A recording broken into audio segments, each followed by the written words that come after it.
Today on Fear and Greed, Australia is heading for a decade of budget deficits on the back of big spending by governments. The Aussie dollar hits a 12-month low, and car giants Honda and Nissan are in talks to merge. Plus, NAB holds its AGM, and the ASX set to end the year with fewer companies than when it started. Welcome to Fear and Greed, daily business news for people who make their own decisions. It is Thursday, the 19th of December 2024. I'm Michael Thompson, and good morning, Sean Aylmer. Good morning, Michael.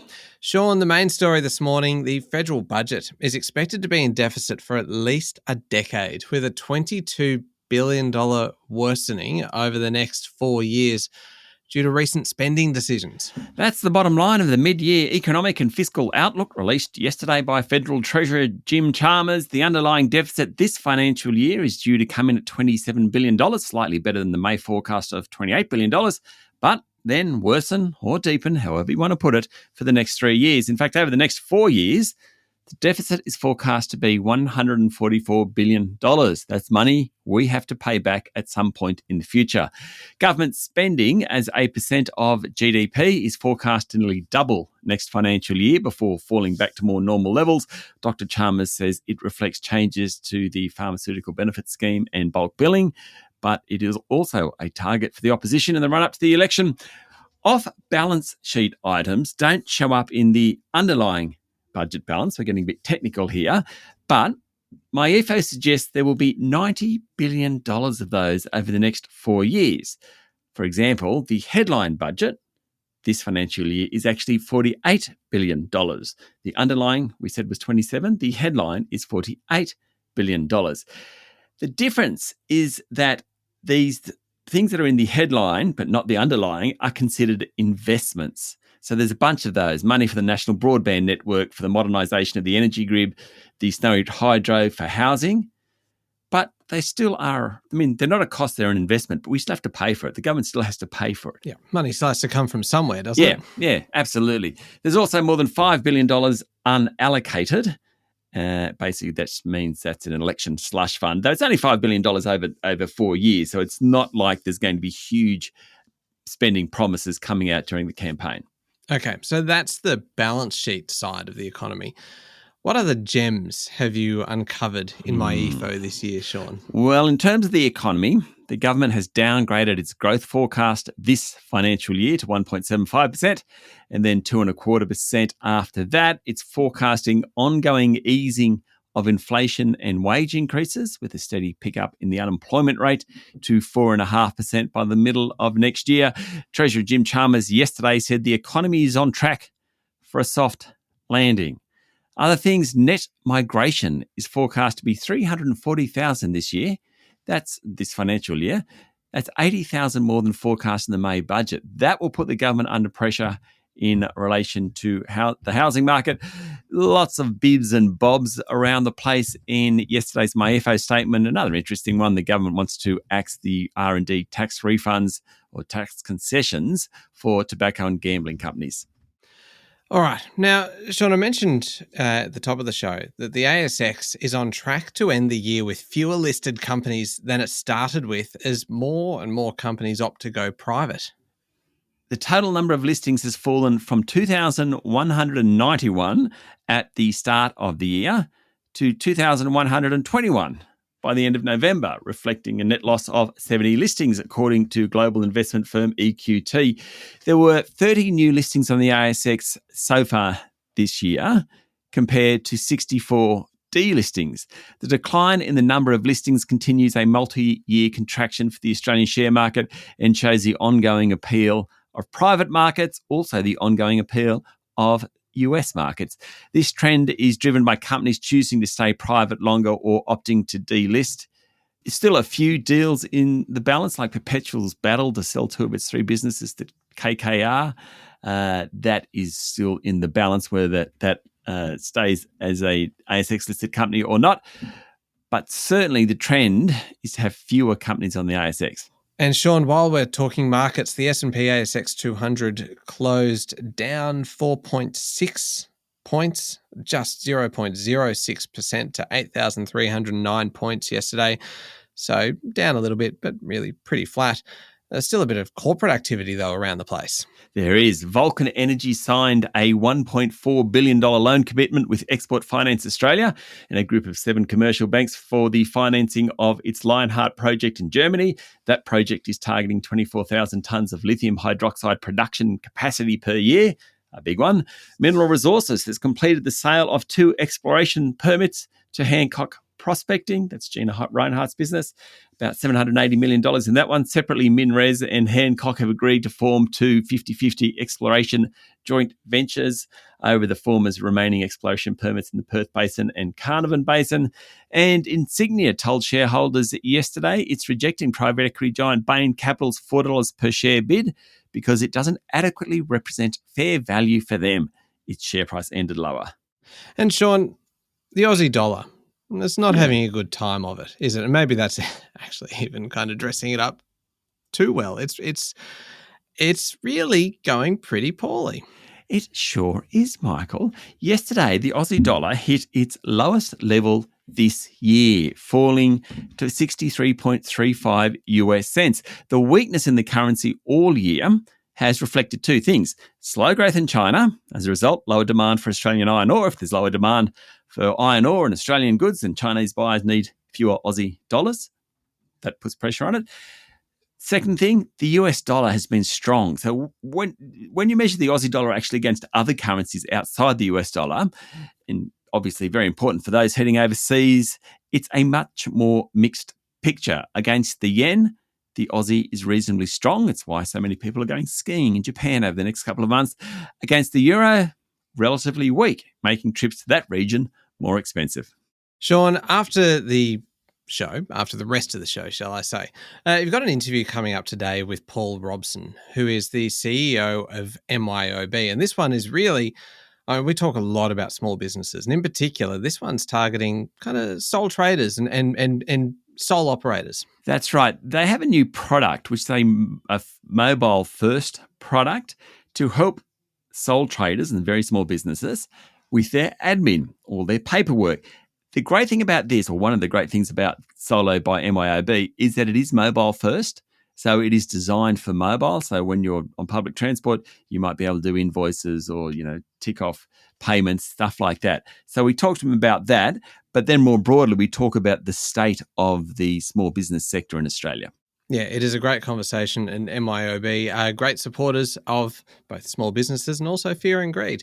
Sean, we've got plenty still to talk about. We're going to talk about National Australia Bank holding its AGM, Nissan and Honda talking about merging. As soon as I start talking about cars merging, it just feels like it is ripe for a good pun, don't you think? Yeah. Save it up.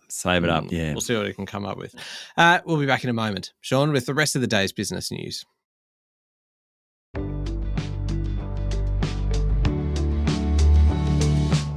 Sean, National Australia Bank boss Andrew Irvine says the Australian economy is in reasonable shape with the outlook improving for small businesses and jobs. National Australia Bank held its annual general meeting yesterday. Now, NAB is the largest lender to SMEs, so it knows a thing or two about that sector. Mr. Irvine said the bank will continue to advocate for the sector as it faces many challenges. The newly appointed CEO said National Australia Bank is optimistic despite headwinds internationally and domestically. He expects to see interest rates fall in the first half of next year, but also realises many customers are finding it tough right now. He also said that the bank was working to protect its customers and itself from criminals. In the past year, customers have abandoned more than $170 million of potential scam payments as a result of payment alerts. That's good news. Customer losses from scams declined 20% last fiscal year compared to 2023. That's actually quite impressive. It's encouraging. Considering the volume of scams or scam attempts, I would say has probably increased during that period. The fact that fewer losses are actually being recorded is quite an achievement. Yeah, absolutely. The bank's doing a good job. Yeah, indeed. Now, high-profile broadcaster Alan Jones is facing 8 new indecent assault charges relating to a 10th alleged victim. Jones was already facing 26 charges alleging a number of things. They allegedly occurred between June 2001 and December 2019, according to the Sydney Morning Herald. Jones was arrested at his luxury apartment at Circular Quay on November 18. He's now been charged with 11 counts of aggravated indecent assault, 19 counts of assault with an act of indecency, 2 counts of sexually touching another person without consent, and 2 counts of common assault. He was shielded by his lawyers as he stepped out of a car yesterday and into a waiting media scrum outside Downing Centre Local Court. He was sworn at and heckled by a crowd surrounding the media. Jones said he'll plead not guilty to the charges and welcomes the opportunity to clear his name. Sean, 4 Brazilian municipalities joined in litigation pursuing BHP for £18 billion, which is about $36 billion, in the British courts, have quit the high-profile class action related to the Samarco dam disaster that killed 19 people and destroyed towns and infrastructure in Brazil. The exit of the municipalities comes less than 8 weeks since BHP and its Samarco partners struck an alternative $50 billion compensation deal with the Brazilian government, according to a report in the Financial Review. Citizens, municipalities and businesses affected by the 2015 disaster now, in effect, have to choose whether to sign up to the compensation deal struck between the Brazilian government, BHP and Vale, that's its Samarco partner, or take their chances on possible compensation through the British class action. BHP and Vale both own 50% of Samarco, but the companies will be liable for less than half of that $50 billion figure, given the Samarco mines have resumed production and will be able to fund some reparations out of cash flow. Sean, turning to international news now, the death toll from the magnitude 7.3 earthquake that struck off Vanuatu on Tuesday is rising, and the damage across the South Pacific island is extensive. Rescuers have been working non-stop trying to reach some people yelling under the rubble. The Red Cross reported that at least 14 people have been killed, hundreds of people have been injured, and there's been widespread damage to communications and other infrastructure that's impeded the flow of information. Phone services remain down. The quake was followed by several aftershocks on Tuesday, and then another magnitude 6.1 tremor struck the Vanuatu Islands early yesterday. Australia's Deputy Prime Minister Richard Marles said there were no Australian casualties or serious injuries.